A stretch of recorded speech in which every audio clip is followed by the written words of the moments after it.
শুভ দুপুর বন্ধুরা। আজকে ভিডিওটা দুপুর থেকে স্টার্ট করেছি, তো খাওয়া দাওয়া চলছে, এই জন্য আমি ভাবলাম না কি রান্না করেছি দেখাতে একটু তোমাদেরকে।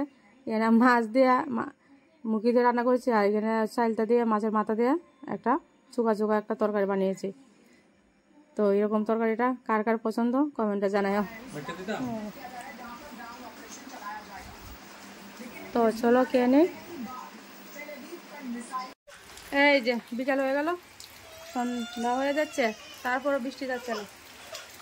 ঘন্টা অনেক ধরে বৃষ্টি পড়ছে, এখন বাজে 5টা। কয়েকদিন দিয়েছে গরম, আর কয়েকদিন থাকবে বৃষ্টি, এইভাবেই চলছে। আর যে পড়ার থেকে এসে পড়েছে, এসেই মোবাইল নিবে। একজন নিয়ে নিয়েছে বাবার মোবাইল, আর এখন আমারটা নেবে উনি। শুভ সন্ধ্যা বন্ধুরা। তো এই যে কাপড়গুলো শুকিয়ে গেছিলো, রোদ দিয়েছিল, বিকালবেলা বৃষ্টি এসেছে, কাপড়গুলো গুছাবো।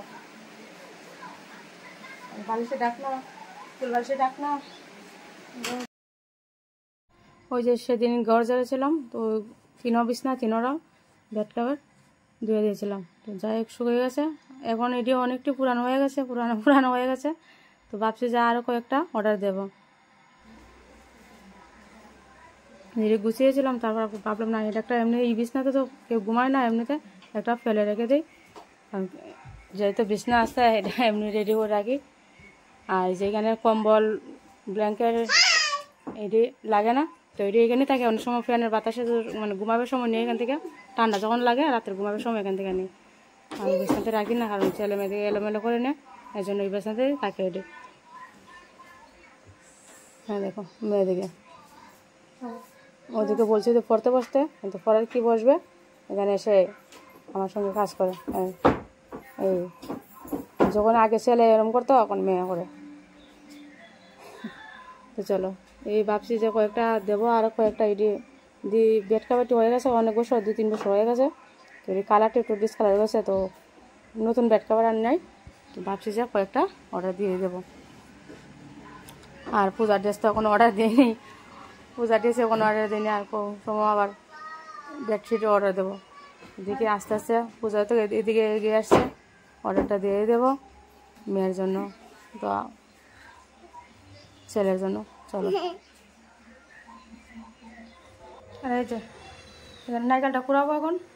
সূর্য আছে, ময়দা তো আছেই করে। আর এই যে তালটাকে চুড়ে করে ঝুলে রেখে দিয়েছিলাম। এই যে জলটা পড়েছে, একটু জল দিয়ে মানে চিপেছিলাম এটাকে, তো জলটা এখনও পড়ে যাচ্ছে, মোটামুটি পড়ে গেছে। আর একটু হোক, ততক্ষণে নারকেলটাকে কুড়ে নেব। চলো আমি নারকেলটা এখন কুড়ে নিই।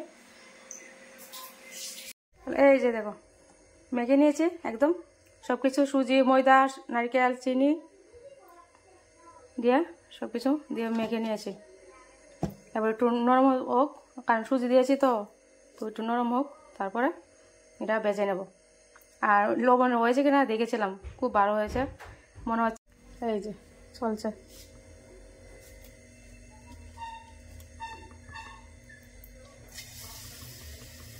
এখানে কয়টা দিয়েছিলাম, কিন্তু এটি একটু পুড়ে গেছে। এই যে অল্প অল্প করে ভেজে নিচ্ছি।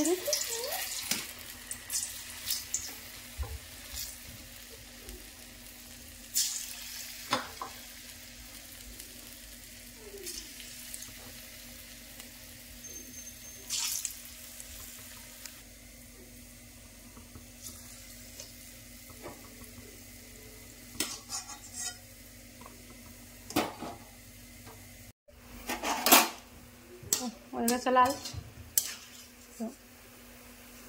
সুজিটা নারকেলটা বেশি পড়ে গেছে, এই জন্য একটু শক্ত টাইপের হয়ে গেছে।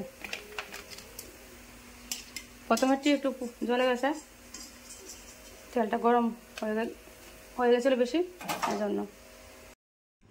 এই যে এই তালের পিঠাটি খুবই ভালো লাগে, আমারও ভালো লাগে, আমার ছেলেরও ভালো লাগে, ওর বাবাও খায়। কিন্তু এমনি মালপোয়া টুপোয়া বানালে তেলের জাতীয় জিনিস মানে পিঠা চিঠা বানাইলে ওর বাবা বেশি একটা ভালো বানায়, কিন্তু ওইটি এবার একটু শক্ত শক্ত করে বানাইলে তার সঙ্গে কয়েকটা খেয়ে নেয়। আর আমার ছেলে তো খুবই প্রিয় তেল জাতীয় জিনিস, এই জন্য আমরা খুব আনন্দ করি এগুলো খাই। তো চলো বন্ধুরা, ভিডিওটা এখানে শেষ করবো। কয়েকটা বড়া বানাই ছেলে মেয়েকে নিয়ে। তো আজকে ভিডিওটা কেমন হয়েছে কমেন্টে জানাই, যদি ভালো লাগে অবশ্যই একটা লাইক কমেন্ট করো, ঠিক আছে? তো তোমরা সবাই ততক্ষণ সুস্থ থেকো, ভালো থেকো, দেখা হবে নেক্সট ভিডিওতে। আজকে আমাদের বিদায় বন্ধুরা, tata, bye bye and good night, সবাই ভালো থেকো।